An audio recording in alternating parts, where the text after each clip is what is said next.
오늘 우리에게 주시는 하나님의 말씀을 함께 받겠는데요. 오늘 창세기 12장 6절에서 20절까지 말씀, 저와 여러분이 한 절씩 말씀을 교독하도록 하겠습니다. 6절입니다. 아브라함이 그 땅을 지나 세겜 땅 모래 상수리 나무에 이르니 그때에 가나안 사람이 그 땅에 거주하였더라. 여호와께서 아브라함에게 나타나 이르시되 내가 이 땅을 내 자손에게 주리라 하신지라. 자기에게 나타나신 여호와께 그가 그곳에서 제단을 쌓고 8절 거기서 베델 동쪽 산으로 옮겨 장막을 치니 서쪽으로 베델이요 동쪽은 아이라. 그가 그곳에서 여호와께 제단을 쌓고 여호와의 이름을 부르더니 점점 남방으로 옮겨갔더라. 10절 그 땅에 기근이 들었으므로 아브라함이 애굽에 거류하려고 그리로 내려갔으니 이는 그 땅의 기근이 심하였음이라. 그가 애굽에 가까이 이르렀을 때 그의 아내 사레에게 말하되 내가 알기에 그대는 아리따운 여인이라.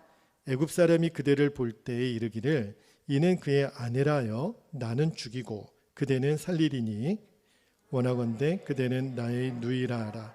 그러면 내가 그대로 말미암아 안전하고 내 목숨이 그대로 말미암아 보존되리라 아니라. 14절 아브라함이 애굽에 이르렀을 때에 애굽 사람들이 그 여인이 심히 아리따움을 보았고 바로의 고관들도 그를 보고 바로 앞에서 칭찬함으로 그 여인을 바로의 궁으로 이끌어 들인지라. 16절 이에 바로가 그로 말미암아 아브라함을 후대함으로 아브라함이 양과 소와 노비와 암수 나귀와 낙타를 얻었더라. 여호와께서 아브라함의 아내 사내의 일로 바로와 그 집에 큰 재앙을 내리신지라. 18절 바로가 아브라함을 불러서 이르되 내가 어찌하여 나에게 이렇게 행하였느냐. 내가 어찌하여 그를 너의 아내라고 내게 말하지 아니하였느냐. 내가 어찌 그를 누이라 하여 내가 그를 데려다가 아내를 삼게 하였느냐. 내 아내가 여기 있으니 이제 데려가라 하고. 20절 같이 읽겠습니다. 바로가 사람들에게 그의 일을 명하매 그들이 그와 함께 그의 아내와 그의 모든 소유를 보내었더라. 아멘. 하나님 말씀입니다. 모두 자리에 앉으시겠습니다. 오늘 창세기 말씀 이제 강의 25번째 말씀을 좀 나누겠는데요. 설교 제목이 좀 독특해요. 아브라함은 왜 그랬을까? 이제 오늘 설교 제목인데, 여러분 성경을 읽다 보면 어떤 성경은 그냥 읽기만 해도 은혜가 되는 성경이 있죠. 그죠? 그런데 단순히 읽기만 하면 은혜가 되는 것이 아니라 좀 이렇게 좀 화가 나는 성경, 은혜가 전혀 안 되는 성경 본문이 있어요. 특히 오늘 본문은요, 좀 우리 여자 성도님들에게는 좀 화가 날 만한 그런 성경이기도 해요. 아무리 아브라함이 믿음의 조상이라고 하더라도 여러분 오늘 본문에 나오는 아브라함처럼 남편이 그렇게 하면 돼야 안 돼요? 안 되죠. 여러분 정말 도대체 아브라함이 왜 그랬을까? 제가 그렇게 오늘 설교 제목을 정해봤는데, 정말 오늘 본문에 등장하는 아브라함은 너무너무 초라하게 그지없는, 그냥 정말 조금 죄송해요, 과격한 표현을 하면 찌질한 남편? 그렇게밖에는 보이지 않는 아브라함을 오늘 우리가 읽었어요. 자, 오늘 본문을 지난주에 이어서 잠깐 말씀을 들어보면 하란에서 더 이상 머뭇거리지 말고 하란 땅을 떠나라고 해서 이제 아브라함이 그 일행을 데리고 이제 오랜 여행 끝에 어디에 도착하냐면 가나안 땅에 도착해요. 그런데 가나안 땅에 도착하는데 멈추지 않고 계속 갑니다. 여기 6절 말씀을 보면 아브라함이 그 땅을 지나 그랬잖아요. 왜냐하면 하나님이 아직은 아브라함아 여기다라는 말씀을 주시지 않아서, 왜냐하면 하란 땅에서 한번 큰 곤욕을 치른 경험이 있기 때문에 아브라함이 그냥 쭉 가요. 그래서 이 가나안 땅을 지나서 6절 중간에 보면 아브라함이 어디에 도착하냐면 세겜 땅 모래 상수리 나무에 이르니 세겜 땅에 이제 멈추게 됩니다. 그때 하나님이 아브라함에게 나타나서 7절 말씀에 보니까 이런 말씀을 주세요. 아브라함아, 내가 이 땅을 너의 자손에게 주리라. 그래서 그 세겜 땅에 아브라함이 이제 여장을 풀고 거기 단을 쌓고 하나님께 제사를 드리게 됩니다. 그런데 여기까지는 좋았어요. 7절 말씀까지는 그렇게 문제가 되지 않는데 9절 말씀부터 갑자기 아브라함이 좀 이상한 행동을 하기 시작합니다. 9절을 보면 어떻게 되어 있냐면 9절 말씀에 점점 남방으로 옮겨갔더라. 여러분 밑줄을 한번 해보세요. 점점 남방으로 옮겨갔더라. 왜 이게 문제가 되냐면 하나님이 세겜 땅에 아브라함아 여기다. 내가 이 땅을 너의 자손에게 주었노라. 그러면 그 세겜 땅에 머물고 살아야지. 왜 거기 머물지 않고 점점 어디로 가요? 남방으로 계속 가는 거예요. 왜 그랬을까? 생각해 보면 아브라함 입장에서는 세겜 땅이 별로 마음에 들지 않았던 모양입니다. 그죠? 아니 그 좋은 하란 땅도 저기 내버려 두고 하나님이 떠나라고 했으면 아브라함 생각에는 하나님이 나에게 주신 그 가나안 땅은 하란하고 비교도 안 될 정도로 너무너무 좋은 땅일 것이다. 이런 기대가 있지 않았겠어요? 근데 이제 와서 딱 세겜 땅에 도착해 보니까 별로 안 좋은 거예요. 그리고 게다가 아브라함은 이때까지만 해도 자식이 있었어요? 없었어요? 없었어요. 그리고 식솔들은 있었지만 군대가 있는 것이 아니라 다른 이방 족속하고 싸울 수 있는 준비도 안 돼 있었고, 그러니까 보아하니 이 세겜 땅은 눈에 보기에도 이렇게 뭔가 풍족한 땅이 아닌 거예요. 그래서 아브라함 마음이 자꾸 흔들립니다. 하나님은 여기다, 여기가 내가 너에게 주는 땅이야 라고 말했는데 영 마음에 안 찼는지 자꾸 아브라함의 마음이 어느 쪽으로 향하고 있어요? 남쪽으로 자꾸 향하고 있는 거예요. 조금씩 남쪽으로 움직입니다. 왜 남쪽이었을까요? 친구 따라 어디 가요? 강남 가죠. 그런데 아브라함이 자꾸 남쪽으로 가는데 남쪽에 뭐가 있었냐면 애굽이라는 나라가 있었어요. 들어보니까 와, 애굽은 나일강이라고 하는 엄청난 큰 강이 그 주변에 비옥한 땅이고, 야, 애굽 가면 출세한대, 애굽 가면 잘 산대, 이러한 소문이 아브라함 귀에까지 들어온 거예요. 그래? 그러면 조금씩 남쪽으로 한번 가볼까? 여러분, 오늘 본문에 등장하는 아브라함을 보면요, 우리 성도들이 시험에 빠지는 전형적인 특징이 있어요. 그러니까 우리가 어떤 시험에 어떤 계기가 있어서 확 무너지는 것이 아니라요, 조금씩 우리로 하여금 하나님의 길을 벗어나게 하는 뭔가 계기가 있다고요. 한 번에 사람이 확 무너지는 것이 아니라 조금씩 이렇게 하나님의 길을 벗어나게 하죠. 그리고 그것이 좋은 줄 알고 조금씩 따라가다 보면 결국은 나중에 하나님의 길에서 완전히 벗어나게 되는, 이게 이제 시험에 빠지는 전형적인 패턴이에요. 여러분, 혹시 오늘 말씀을 듣는 여러분 중에도 나도 모르게 지금 조금씩 하나님의 뜻, 하나님의 말씀의 뜻에 벗어나려고 하는 그런 기미가 보인다면 오늘 말씀 앞에 그것들이 완전히 꺾어지고 다시 하나님 말씀의 궤도 안에 온전히 들어오게 되기를 주의 이름으로 축복합니다. 여러분, 이렇게 조금씩 하나님의 뜻을 벗어나려고 하는 아브라함에게 첫 번째 고난이 닥쳐요. 어떤 고난이 닥치냐면 기근이라는 고난을 만나게 됩니다. 기근이 뭘까요? 온 나라가 이제 먹을 것이 없어지는 거죠. 오늘날로 치면 내 생계에 치명적인 영향을 받는 재정적인 어려움을 말하죠. 이제 어떻게 먹고 살지? 식솔들은 이렇게 많은데 아브라함 마음에 이제 기근이 찾아왔으니, 온 땅에 기근이 찾아왔으니 겁이 덜컥 났죠. 그래서 너무너무 당황해서 아브라함이 선택한 게 일단 살고 보자. 그래서 급하게 짐을 꾸려요. 이사를 갑니다. 어디로 가요? 애굽으로 가요. 애굽 땅으로 이사를 가요. 그런데 제가 말씀을 몇 번 반복해서 읽어도 아브라함이 또 왜 그랬을까?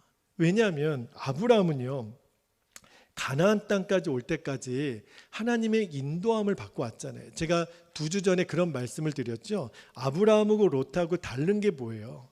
아브라함은 여호와의 말씀을 따라갔다 그랬잖아요. 그러면 하나님의 말씀을 따라 가나안 땅까지 왔잖아요. 잘 왔잖아요. 진짜 하나님의 인도를 잘 받았잖아요. 그리고 하나님이 세겜 땅에서 아브라함아, 이 땅이다, 이 땅을 내가 너의 자손에게 주리라 약속했으면, 그리고 짐까지 풀고 거기서 단을 쌓고 예배까지 드렸으면 거기서 머물러 살아야 되잖아요.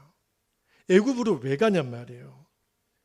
정말 이해가 안 되는 행동을 아브라함이 지금 하고 있잖아요. 그러니까 오늘 9절 말씀 이후로 보면 아브라함이 너무너무 이상해요.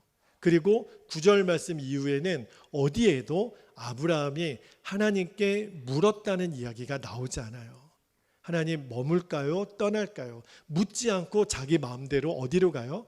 애굽으로 덜커덕 이사를 갑니다. 그런데요, 그 기근 피하려고 했다가 애굽으로 이사 가서 아브라함이 더 큰 고난을 만나요. 여러분, 뭐 피하려고 하다가 더 큰 그 어려움을 만나는 속담도 있잖아요. 그러니까 여러분, 아브라함이 어떤 그 어려움을 또 만나게 되냐면, 이제 애굽에는 굉장히 무서운 전통이 있는 거예요. 이방 족속에, 그러니까 애굽 사람들 말고 이방 족속에 그 예쁜 아내가 있으면요, 그 남편을 죽여가지고 그 아내를 취하는 그런 무시무시한 곳이 애굽이라는 것을 아브라함이 알게 돼요. 진짜 기근이라는 고난 피했다가 더 큰 위험을 만나게 된 거죠. 근데 그때 아브라함이 진짜 해서는 안 될 행동을 아내에게 합니다. 아내에게 뭐라 그러냐면, 여보, 지금부터 나를 오빠라고 불러. 그러는 거예요. 사례가, 왜요? 왜 남편을 오빠라고 불러요? 아니, 그냥 오빠라고 불러. 여러분, 요즘 결혼하신 분들 중에 남편을 향해서 애칭으로 오빠라고 부르는 분들이 있죠. 결혼했는데도. 근데 지금 이 애칭은요, 이 오빠라는 명칭은요, 애칭이 아니에요. 무슨 말이냐면, 지금부터 당신하고 나는 부부관계 끝이야. 이제 나는 오빠고 당신은 내 여동생이야. 우리 그렇게 살자. 여러분, 만약에 여러분이 사례라면 그 남편 아브라함의 행동을 어떻게 이해할 수 있을까요? 이해가 되시겠어요? 게다가 한다는 이야기가, 그렇게 해야 내가 살아. 너 때문에 내가 죽게 생겼으니 이제부터 당신은 내 아내가 아니고 내 여동생으로 하자. 그러니까 기가 막힌 제안을 아브라함이 아내 사례에게 하는 거예요. 오늘날 같았으면 이거 당장 이혼감 아닙니까? 그죠? 이런 남편이 어떻게 용서가 되겠어요? 그런데 지금 상황은요, 하루아침에 아브라함과 아내 사례가 부부관계가 아니라 온누이가 돼버렸어요. 그리고 애굽의 그 당시 왕, 애굽의 이제 왕들의 이름이 이 바로라고 하는 왕의 이름을 계속 쓰잖아요. 그 당시 애굽의 왕이 그 아브라함 아내 사례를 아내로 데리고 갑니다. 그리고 16절 말씀에 보니까 그 결혼한 대가로요, 예물을 아브라함에게 주는 거예요. 많은 보화와 양과 염소, 노비, 암수, 나귀, 약대를 아브라함에게 선물로 줍니다. 그러면 진짜 아브라함이요, 두려워서 자기가 죽을까 봐 그렇게 아내 보고 오빠라고 부르라고 한 것까지는 100번 이해가 되더라도, 그렇게 아내를, 남의 남자에게 아내를 주면서 지금 이 선물을 받는 거잖아요. 정말 아브라함이 생각이 있는 사람입니까? 그걸 또 덥석 받아요. 정말 일말의 양심이 있었다면 지금 아내를 거의 파는 그런 입장이잖아요. 아내를 남의 남자에게 주고, 그리고 여동생이라고, 그러니까 무서워서 그렇게 했다는 거는 이해가 되지만, 그렇게 그 바로 왕이 주는 선물을 받고 지금 받을 그런 상황이냔 말이에요. 오히려 그 앞에서 진짜 통곡을 하고 울어도 시원치 않을 판에 아브라함이 그걸 또 덥석 받아요. 제가 말씀을 보면서, 아브라함이 이렇게 이기적인 사람인가? 자기 목숨 부지하려고 아내를 팔고, 그리고 그 대가로 이렇게 큰 경제적인 이득을 취하는 정말 이 사람이 믿음의 조상이 맞나? 정말 이해가 안 되는 오늘 본문 말씀이에요. 그리고 재물을 받아서 아브라함이 큰 부자가 됩니다. 여러분 같았으면 아브라함이 큰 부자가 됐으니 부럽네, 이런 마음이 드실까요?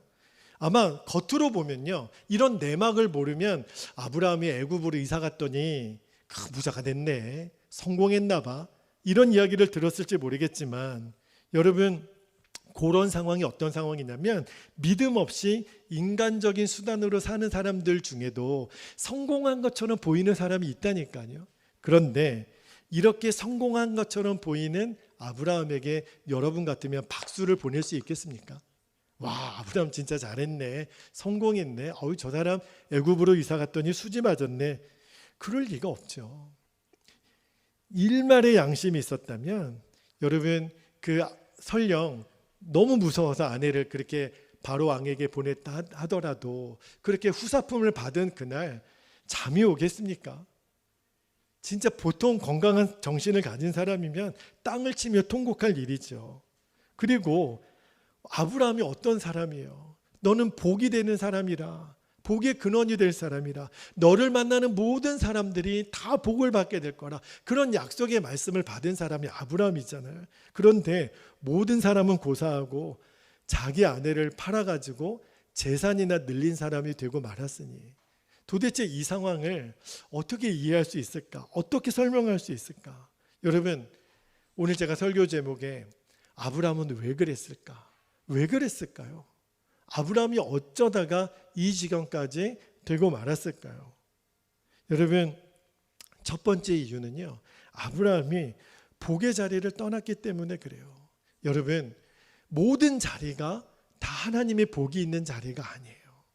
여러분이 지금 거하는 시간, 거하는 장소는 다 그 자리마다 하나님의 복을 주시는 자리가 있고 복의 자리가 떠난 자리가 있어요. 하나님이 원래 아브라함에게 주시려고 했던 복의 자리가 있었다고요. 가나안 땅이었어요. 애굽이 아니었어요. 근데 아브라함은 그 땅은 복은 고사하고 더 고생할 것 같은 거예요. 그러니까 자꾸 인간적인 마음으로 기웃기웃거리다가 하란 땅에서도 그렇게 머물러 섰더니, 그때는 아버지 때문에 그랬다고 치더라도 그렇게 한번 배웠으면 이제는 그 복의 자리를 떠나면 안 되는데 아브라함이 그만 복의 자리를 떠나요. 여러분, 우리가 복의 자리를 지키는 것이 이렇게 중요합니다. 근데 아브라함이 그 하나님의 인도함을 받지 못하고 자기 마음대로 그렇게 선택을 해요. 내 마음대로 생각나는 대로 그렇게 삶을 선택하다가 지금 이 지경이 된 거예요. 그런데 정말 이 대목에서 제가 또 하나 질문이 있어요. 이런 아브라함을 하나님은 왜 믿음의 조상으로 삼으셨을까요? 여러분이 하나님이라면, 야, 아브라함이 이런 사람이었어? 이 사람의 진 면목이 이것밖에는 안 됐나? 그러면 정말 믿음의 조상이라고 이 사람을 끝까지 밀고 가야 되는 건가? 근데 놀라운 것은 하나님이 이 아브라함을 믿음의 조상으로 끝까지 밀고 가세요. 제가 읽으면서 너무너무 놀랍다. 그러면 하나님은 믿음의 조상이라고 이제 창세기 계속 이어지는 말씀 속에, 성경을 관통하는 그 모든 말씀 속에 이 아브라함은 계속 등장을 하거든요. 믿음의 조상이라고. 왜 오늘 본문을 그러면 읽게 하실까? 이런 좀 수치스러운 본문은 지워버리시지, 하나님은 왜 이 본문을 오늘 우리에게 읽게 하시느냐 말이에요. 성경이 주는 메시지가 있다는 겁니다. 아브라함도 이런 믿음의 단계가 있었다는 거예요. 그러니까 이런 어린 믿음의 단계에서부터 아브라함도 시작을 했다라는 거죠. 여러분, 아마 여러분도 다 사람마다 믿음의 단계가 있거든요. 내가 아직 하나님을 믿는 것 같은데 아직 내 믿음은 형편없는 것 같아. 오늘 본문에 나오는 아브라함처럼 복의 자리를 지키는 거는 고사하고, 늘 내가 선택하는 거는 늘 기준이 하나님의 말씀이 아니고 세상 기준인 것 같아. 누구 말 따라가고 뭐 세상에 어디 있으면 좋아, 어디 가면 잘 살 수 있어, 이런 것에 내가 솔깃하고 하나님 말씀은 이렇게 살아야 돼, 그쪽의 관심보다는 세상의 관심이 더 많은 것 같은 분들이 혹시 계시다면 오늘 아브라함을 통해서 위로를 받게 되기를 바랍니다. 아브라함도 그런 믿음의 연약한 단계가 있었구나, 부족한 단계가 있었구나. 그러나 하나님은 아브라함이 이 단계에서 계속 머물러 있지는 않아요. 그가 뛰어넘거든요. 오늘 우리에게도 하나님이 주시는 도전은 뭐냐면, 아브라함도 정말 이렇게 정말 형편없는 남편이요, 형편없는 믿음의 소유자이지만 이런 단계를 하나님이 보여주시는 것은 우리도 비록 그런 단계를 지나가겠지만 그 단계에서 머물러서는 안 되는 거구나. 여러분, 뛰어넘게 되기를 바랍니다. 아브라함이 이렇게 시험에 빠져서 이런 어려움을 겪게 된 것은 기근 때문이 아니었어요. 여러분, 그 기근은 약속의 땅, 가나안 땅에 있었잖아요. 여러분, 약속의 땅에서도 기근은 찾아옵니다. 우리가 예수님 믿고 매일 정말 그 모든 일이 형통하게 될 거라고 하나님은 말씀하지 않으셨어요.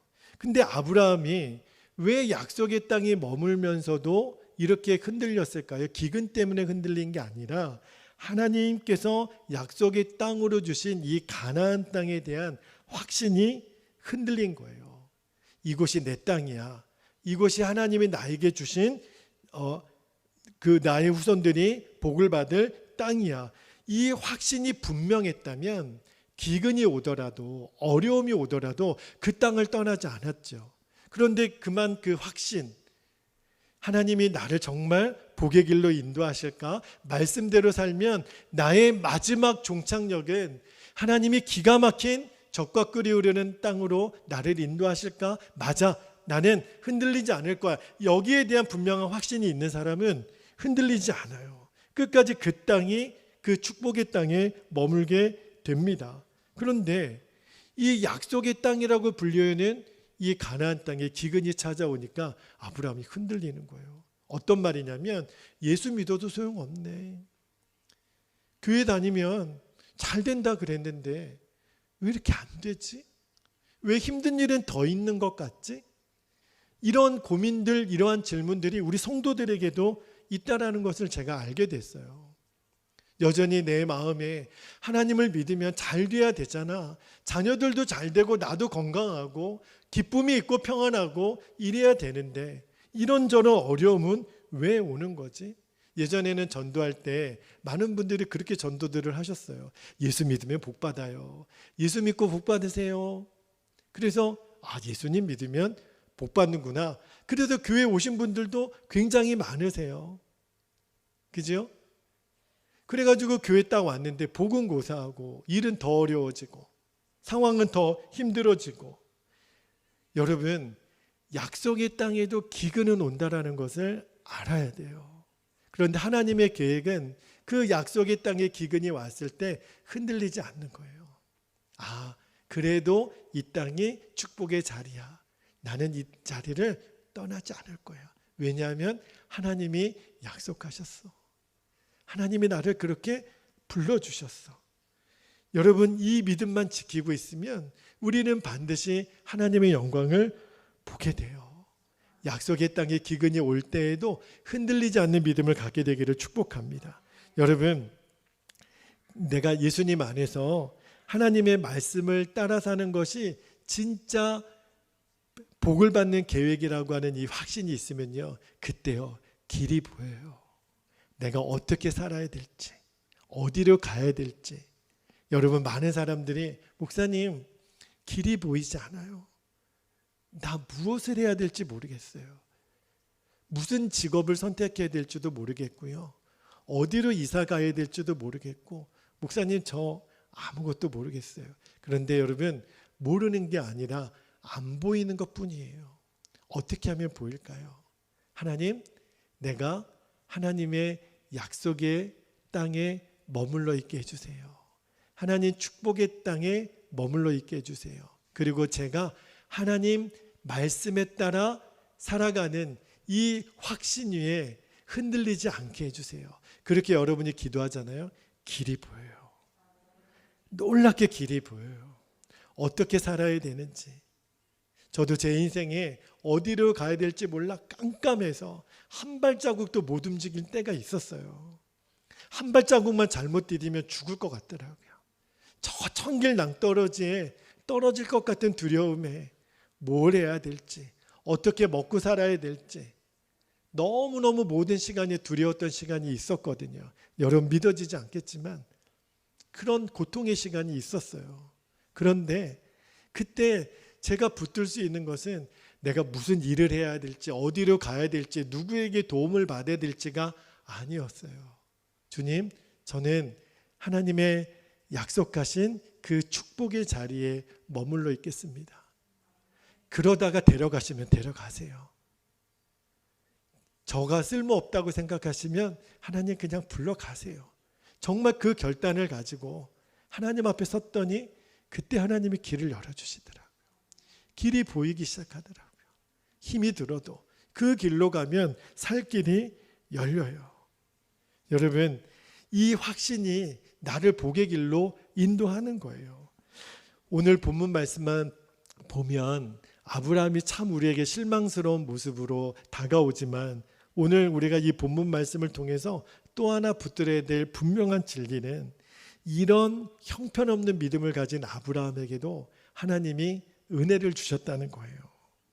왜 하나님께서는 아브라함을 끝까지 편들어 주셨을까요? 정말 이해가 안 돼요. 무섭다고 바로왕 앞에서 거짓말하고 아내까지 팔아먹은 사람인데 이런 사람을 하나님은 왜 끝까지 편들어 주시고 지켜주셨느냐 말이에요. 하나님이 아내를 바로왕에게 보낸 날에 하나님이 애굽에 재앙을 내리십니다. 그리고 애굽의 바로왕이 살해를 범하지 못하도록 막으세요. 사실은요, 잘못은 바로에게 있었던 게 아니잖아요. 그죠? 잘못은 솔직히 아브라함에게 있었잖아요. 하나님하고 의논하지도 않고 자기 아내를 덥석 그냥 애굽 왕에게 아내를 팔아먹었잖아요. 그것도 거짓말로 동생이라고 해놓고. 그러니까 다 잘못은 아브라함이 했는데 매를 맞아야 될 사람은 아브라함인데 하나님이 바로에게 재앙을 내리세요. 만약에 하나님이 그런 조치를 안 해주셨다면 진짜 아내를 빼앗길 판이었고, 그러면 하나님이 아브라함에게 약속하신 그 약속이 어떻게 이루어져요?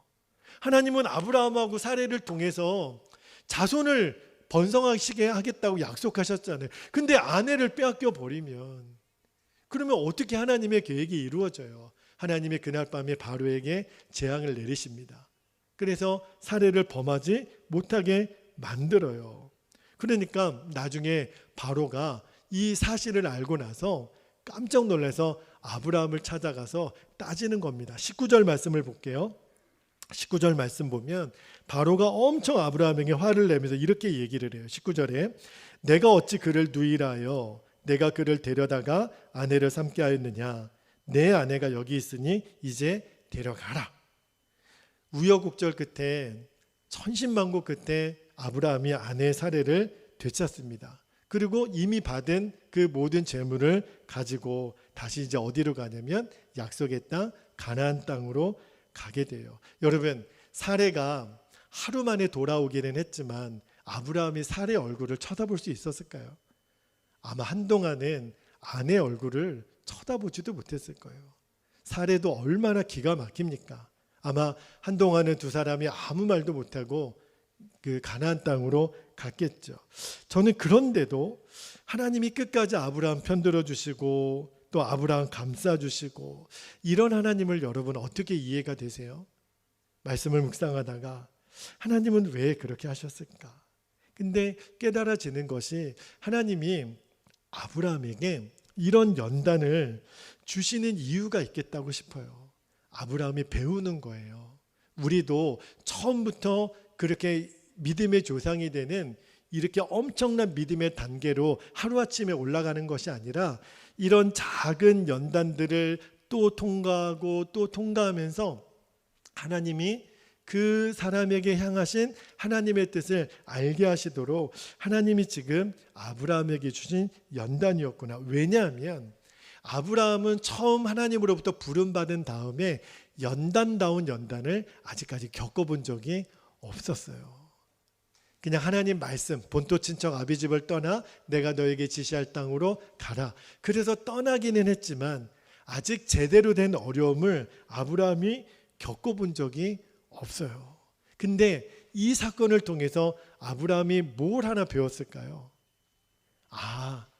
적어도 이 믿음 하나는 배웠을 거예요. 첫 번째는 뭘 배웠냐면 하나님이 바로보다 크시구나. 나는 바로가 무서웠는데 바로가 나를 죽일까 봐 겁이 났는데 하나님이 이렇게 하시는 걸 보니까 하나님은 바로 왕보다 크신 분이시구나. 그러니까 이제 아브라함이 깨닫게 되는 거죠. 내가 이제 사람을 두려워할 필요가 없겠구나. 왜냐하면 하나님이 더 크시니까. 보니까 바로가 하나님 앞에 무릎을 꿇는 걸 본 거예요. 내가 미련했구나. 내가 믿음이 없었구나. 내가 나 죽을까 봐 내 아내를 팔면서까지 바로 왕을 두려워했는데 그럴 필요가 없구나. 여러분, 우리가 살다 보면 우리를 죽일 것 같은, 나를 망하게 할 것 같은 두려움의 대상이 있어요. 그것이 사람이든 돈이든 어떤 환경이든. 근데 여러분 이제 아셔야 돼요. 그것보다 크신 분이 계세요. 하나님이십니다. 우리 하나님은 몇천 배, 몇만 배, 몇억 배로 크신 분이세요. 그러니까 이제는 우리의 두려움의 대상이 바뀌는 거죠. 또 하나, 아브라함이 이 사건을 통해서 뭘 배웠을까요? 하나님은 은혜의 하나님이라는 것을 배우게 된 거예요. 아무런 조건 없이. 아마 아내 사라에게 아브라함이 엄청 바가지 당하지 않았을까요? 한동안은 아무 말도 못했을 거예요. 밥도 안 줬을지도 몰라요. 당신이 남편이야? 막 그러면서 얼마나 아브라함이 타박을 받고 구박을 받았을까. 제가 드라마 연출가라면 아마 그렇게 했을 거예요. 그런데 아브라함이 이 시간을 통해서 아브라함에게도 사라에게도 가르쳐 주시는 게 뭘까요? 하나님의 은혜는 어떤 조건으로 받는 게 아니라는 것을 배우게 돼요. 원래 아브라함에게 돌아올 것은 매 맞아야죠. 징계를 당해야죠. 그런 나를 하나님 왜 이렇게 용서하시고 이렇게 재물까지도 주시고 이렇게 나에게 은혜를 베풀어 주실까? 그래서 은혜의 정의가 받을 자격 없는 자에게 주시는 넘치는 사랑이잖아요. 아브라함이 이제 깨닫게 되는 거예요. 여러분, 믿음의 크기는요, 나이에 비례하는 것이 아니더라고요. 아브라함이 이렇게 나이가 먹었는데도 믿음은 완전히 어린아이예요.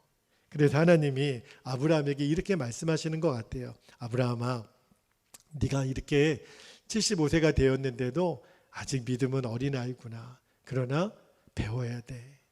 이 사건을 통해서, 이 연단을 통해서 나는 너의 믿음이 자라기를 원한다. 오늘 우리에게 주시는 하나님의 마음이라는 생각이 들어요. 여러분, 우리에게 주어지는 어떠한 일도 우연은 없어요. 이 시간을 통해서 하나님이 원하시는 것은 자라야 돼.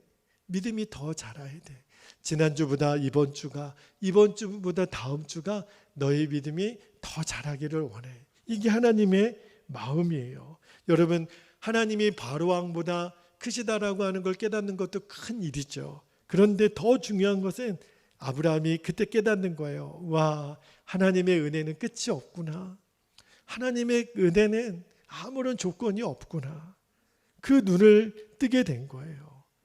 여태까지 고생이라는 고생은 안 해봤지만 이번 사건을 통해서 아브라함이 뭘 깨달았냐면 오늘도 나의 허물을 가려주시는 하나님, 나를 또 품어주시는 하나님, 나를 기다려주시는 하나님.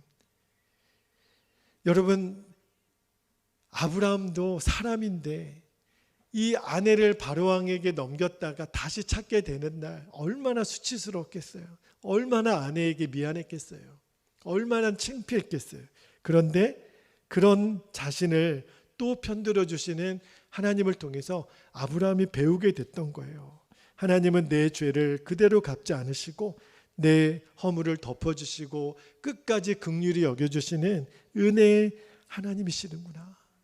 그거를 아브라함이 경험하게 된 거죠. 여러분 지금 우리도 똑같아요.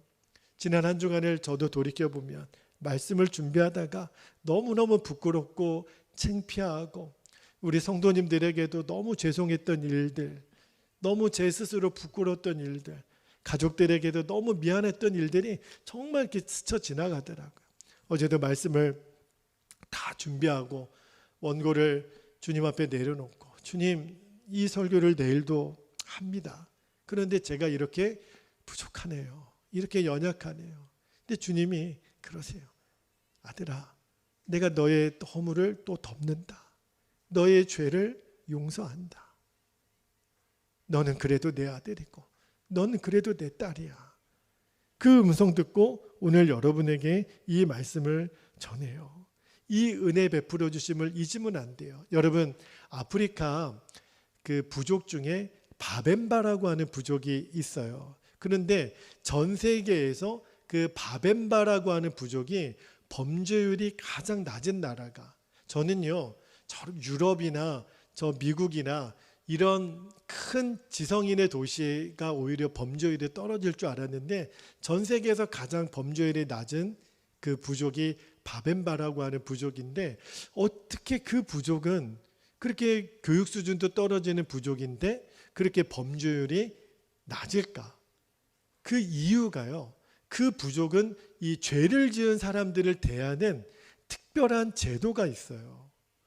특별한 장치가 있는데 제가 그 이야기를 들으면서 와 정말 성경적이다라는 생각이 들었는데, 그 바벤바라고 하는 부족은요, 어떤 사람이 죄를 짓잖아요. 그러면 동네에서 나팔을 불어가지고 누구누구가 죄를 졌습니다. 그 죄 지은 사람이 들통이 났습니다. 온 동네 사람들 마을 광장에 다 모여주시기 바랍니다. 그러면 마을에 있는 사람 어린아이들까지 다 모인대요.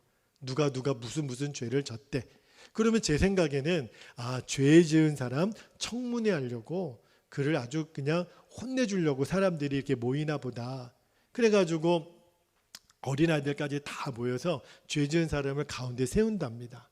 그리고 그 다음부터 어떤 일을 하냐면 온 동네 사람들이 한 사람씩 돌아가면서 그 사람 앞에 서가지고 뭐라고 말을 하는 거예요. 그리고 말을 하고 자기 자리로 들어가고 말을 하고 자기 자리로 들어가고. 그런데 사람들이 나와서 이야기를 할 때마다 그 이야기를 듣는 죄인이 고개를 들지 못하는 거예요. 그리고 눈물을 흘리기 시작하는 거예요. 사람들이 무슨 고백을 하냐면 그 죄 지었던 사람이 어렸을 때부터 지금까지 살면서 잘했던 거, 칭찬받을 만한 거, 일체 나쁜 말, 험담하는 말, 저주하는 말, 그렇게 분노를 쏟는 말을 못하게 돼 있어요. 그러니까 나와서 한다는 얘기가 아이고 자네 어렸을 때 나 물건 이렇게 무거운 물건 들고 가는데 자네가 나 도와줬지, 고마워, 나 자네를 믿어. 그리고 들어가고 아이고 우리 이웃집 총각 그때 나 이런 거 도와주셨잖아요. 아이고 공부도 잘했잖아요. 이렇게 착했잖아요. 어린아이들까지 다 돌아가면서 그 수백 명의 마을 주민들이 그 사람에게 칭찬의 말, 위로의 말, 사랑의 말, 일체 잘못됐다는 말을 안 하는 거예요. 그리고 온 동네 사람들이 다 한 사람씩 말을 끝난 다음에 그 사람이 이제 고개를 들고 온 마을에 축제를 벌입니다. 새 사람이 됐습니다. 이 사람의 모든 죄는 다 없어졌습니다. 그리고 온 마을 사람들이 축제를 한다는 거예요. 여러분이 그렇게 그 수치스러운 죄를 짓고 마을 한 광장에서 온 동네 사람들의 칭찬을 받고 하루의 시간을 지냈다면 다시 그 죄를 짓고 싶을까요? 그 칭찬 또 받고 싶어서 그 자리에 또 서려고 할까요? 그렇지 못하게 되더라는 거예요. 제가 그 바벤바 부족의 이야기를 들으면서 하나님이 우리에게 하시는 똑같은 은혜라는 생각이 들어요. 오늘 본문에 나오는 아브라함은 적어도 오늘 본문의 아브라함은 진짜 매 맞아도 쌀 남자죠. 세상에 이런 비겁하고 이런 정말 찌질한 남편이 어디 있어요. 그런데 그런 아브라함을 보면서 하나님이 또 은혜로 덮어주시네요. 그를 믿음의 조상이라고 하나님 또 세우시네요. 말씀을 묵상하다가 저에게 주신 은혜라는 생각이 들었어요. 저는 아브라함보다 수백 배 더 했거든요. 이런 나쁜 남편, 이런 나쁜 목회자의 모습을 보이면서 하나님께 부끄러웠던 제 지난 날이 생각이 났어요. 그러면서 하나님이 또 덮어주시고 또 편들어 주시고, 잘못은 내가 있는데도 저 엉뚱한 바로를 혼내주시고, 그러면서도 다시 일어나야 돼? 나는 또 너를 믿어. 한 번도 책망을 안 하시고, 준철아 너는 원래 잘할 수 있었어? 너는 더 잘할 수 있었어? 너는 은혜의 아들이야? 너는 그래도 내 아들이야? 너는 내 딸이야? 여러분, 지난 한 주간 어떠한 실수를 했어도, 어떠한 넘어짐이 있어도 여러분 걱정하지 마세요. 하나님이 오늘 우리를 다시 은혜로 덮어주세요. 오늘 설교 제목이 아브라함은 왜 그랬을까? 근데 그 밑에 소 제목이 있어요. 마준철은 왜 그랬을까? 근데 그럼에도 불구하고 하나님을 은혜로 덮어주세요. 제 인생에서 가장 비참하고 어둡고 정말 하늘이 무너졌다라고 그런 마음이 들었을 때, 제가 그때는 목회 일을 잠깐 못했던 때가 있었어요.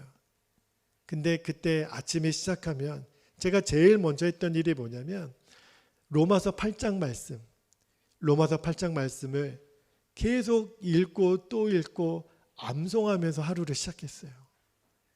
로마서 8장 1절부터 39절까지 그 말씀이 저를 살렸어요. 그 말씀이 너무너무 귀해가지고 이 말씀을 영어로도 일본어로도 통째로 다 암송했어요.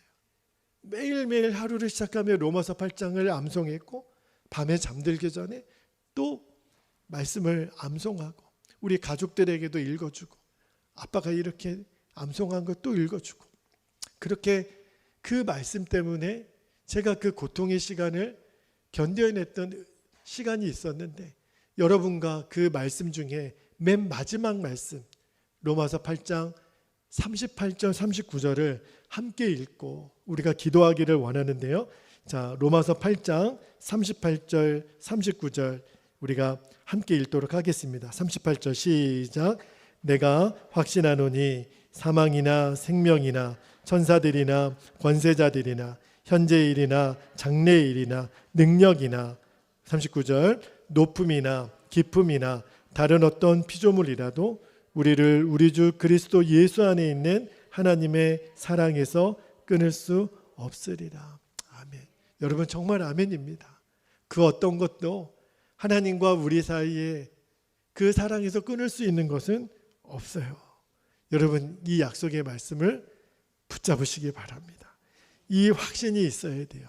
그래서 오늘 우리가 붙들고 기도하고 싶은 것은 다시 시작할 수 있는 은혜를 주신 하나님을 바라보는 거예요. 여러분 이 확신 위에 서야 갈 길이 보입니다. 이제 살 길이 보여요. 두 가지 기도 제목을 붙잡고 우리가 함께 기도하기를 원하는데, 첫 번째, 하나님이 주시는 축복의 자리, 말씀의 길을 놓치지 않고 끝까지 지키게 하옵소서. 그렇게 기도하시고, 두 번째, 끝까지 우리를 포기하지 않으시는 하나님의 은혜를 우리가 온전히 붙잡게 하여 주옵소서.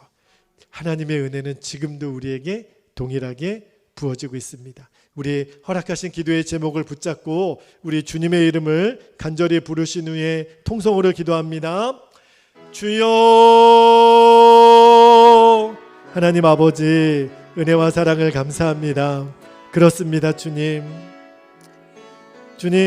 우리가 축복의 자리, 약속의 자리, 말씀의 자리를 잃어버리면 아버지 하나님, 우리도 아브라함처럼 말할 수 없는 어려움에 처할 수밖에 없습니다. 어려움을 피하려고 하다가 우리가 하나님 찾아오는 것 더 큰 어려움이 있습니다. 하나님, 기근을 피하려다가 아내까지도 팔아야 되는 그 기가 막힌 상황에 처했던 아브라함처럼 아버지 하나님, 하나님이 나에게 허락하신 이 축복의 자리, 믿음의 자리를 떠나지 않게 되기를 원합니다. 끝까지 약속의 자리를 지키는 하나님, 이 믿음이 우리들 안에 있게 되기를 원합니다. 하나님 이 길을 벗어나지 않게 되기를 원합니다. 하나님이 우리에게 약속하신 땅이 있습니다. 하나님이 우리에게 약속하신 은혜의 자리가 있습니다.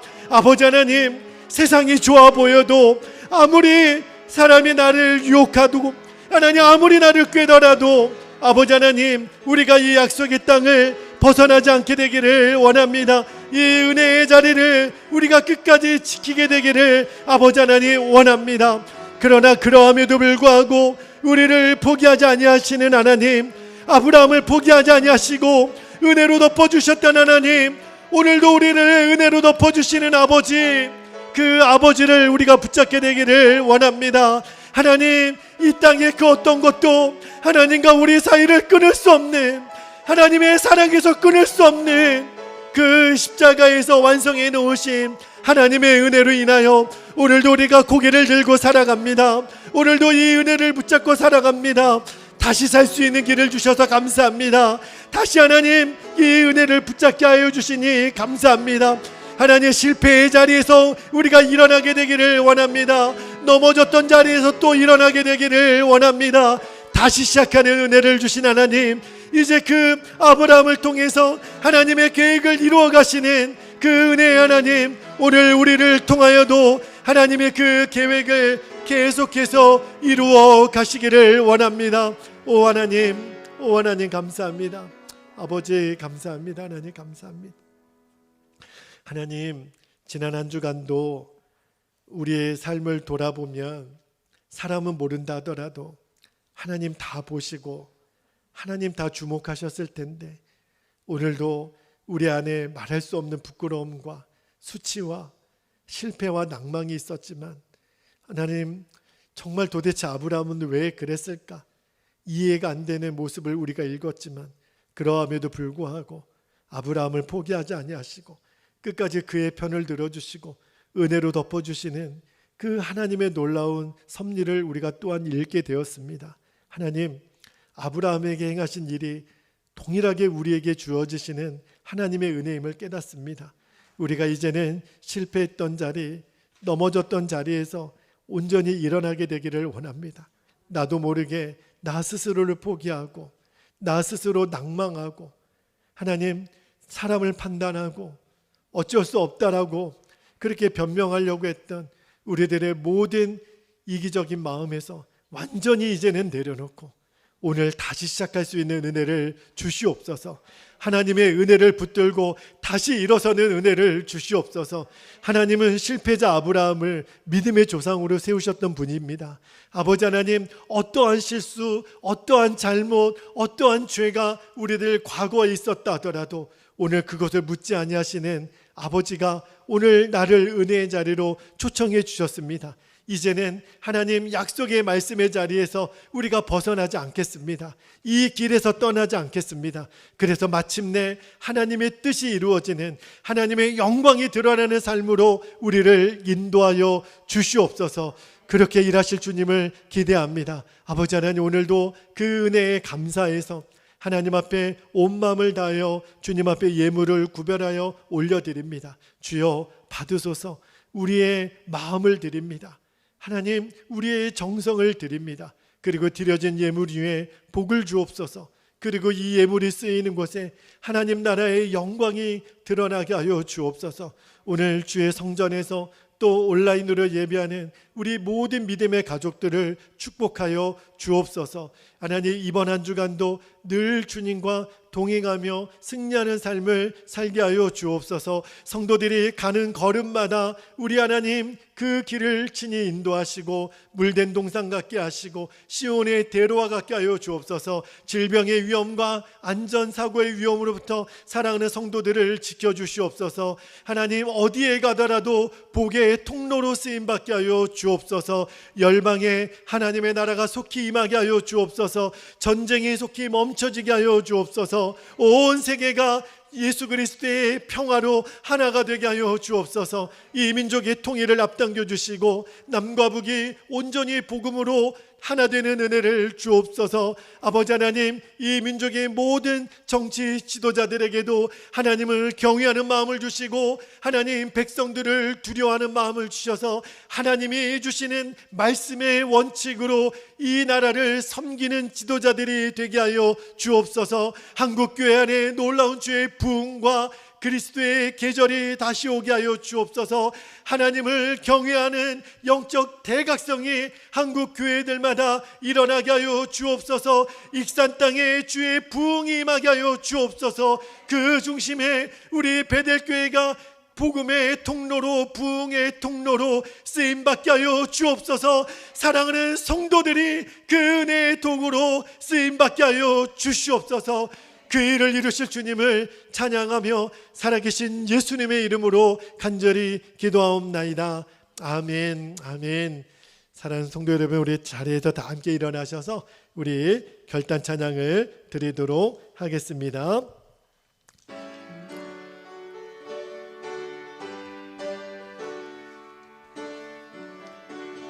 내 주 하나님, 내 주 하나님, 넓고 큰 은혜는 저 큰 바다 깊다.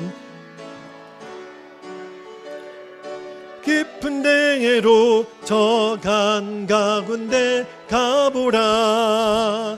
언덕을 떠나서 장파에 배 띄워 내 주 예수 은혜의 바다로 내 맘껏 저가. 왜 너 인생은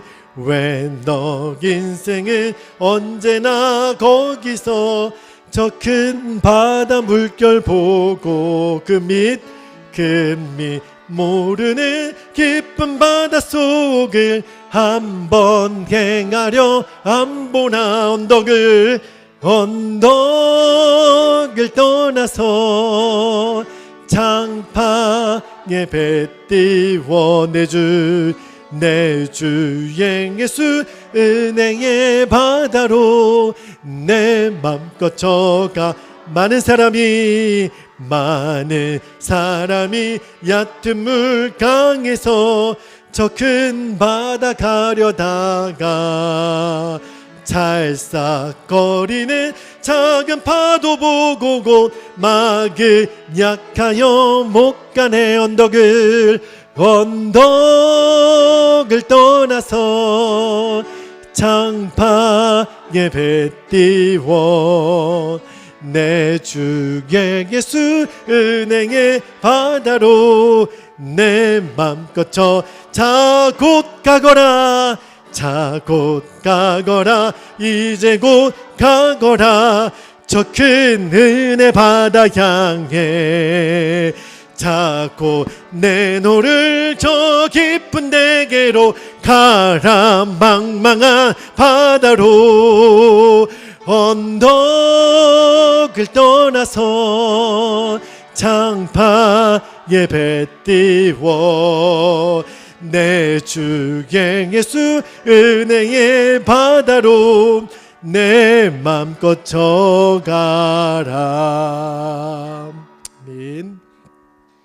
주 예수 그리스도의 은혜와 하나님 아버지의 영원하신 사랑하심과 성령의 내주교통 충만하심의 은총이 이 하나님의 은혜의 바다로 헤엄쳐 나가기를 결단하며 나아가는 오늘 예배하는 우리 모든 성도들 위에와 우리 베델교회와 이 나라 민족과 열방 가운데 지금부터 영원토록 함께 하시기를 간절히 축원하옵나이다. 아멘. 아버지 감사합니다.